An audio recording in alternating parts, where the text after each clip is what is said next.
2011 LDF-ന് തുടർഭരണം കിട്ടേണ്ടതായിരുന്നു. ഞങ്ങൾക്ക് 68, UDF-ന് 72.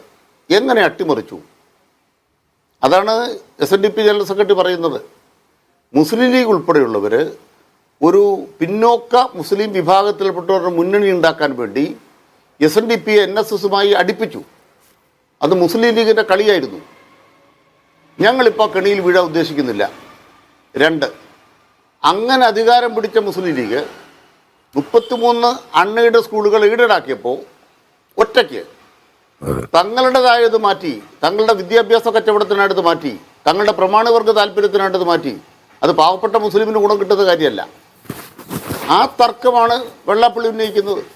CPM-ന്റെ പ്രമുഖ സൈദ്ധാന്തികനായിട്ടുള്ള അനിൽകുമാർ പറഞ്ഞ 2-3 കാര്യങ്ങൾ വസ്തുതാവിരുദ്ധമായ കാര്യങ്ങൾ അദ്ദേഹം പറഞ്ഞു. മുസ്ലിം ലീഗിന്റെ വിദ്യാഭ്യാസ മന്ത്രി 33 എയ്ഡഡ് സ്കൂളുകൾക്ക് അംഗീകാരം നൽകിയെന്ന് പറയുന്നുണ്ട്. അത് AIP എന്ന ഏരിയ ഇൻറ്റൻസീവ് പ്രോജക്റ്റ് എന്ന് പറഞ്ഞ ഒരു സർക്കാർ പദ്ധതിയുടെ ഭാഗമായി കിട്ടിയ സ്കൂളുകളാണ്.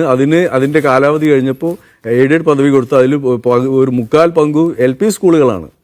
LP സ്കൂളുകൾ പിന്നെ 1, 2, 3 പിന്നെ മലപ്പുറം ജില്ലയിലും പരിസരത്ത് അത് മുസ്ലിം സമുദായത്തിന് മാത്രം കൊടുത്ത ഒരു സ്കൂളാണ്. അങ്ങനെ പല സമുദായങ്ങൾക്കും, പ്രത്യേകിച്ച് ആദിവാസി മേഖലകളിൽ, പിന്നോക്ക മേഖലകളിൽ ചില പ്രദേശങ്ങളെ കണക്കാക്കി, ചില സമുദായങ്ങളെ കണക്കാക്കിയൊക്കെ വിദ്യാഭ്യാസ മേഖലയിലുള്ള പ്രോത്സാഹനത്തിൻ്റെ ഭാഗമായി മുന്നോട്ട് കൊണ്ടുവരുന്നതിൻ്റെ ഭാഗമായി അങ്ങനെയുള്ള പല പ്രോജക്റ്റുകൾ വന്നിട്ടുണ്ട്.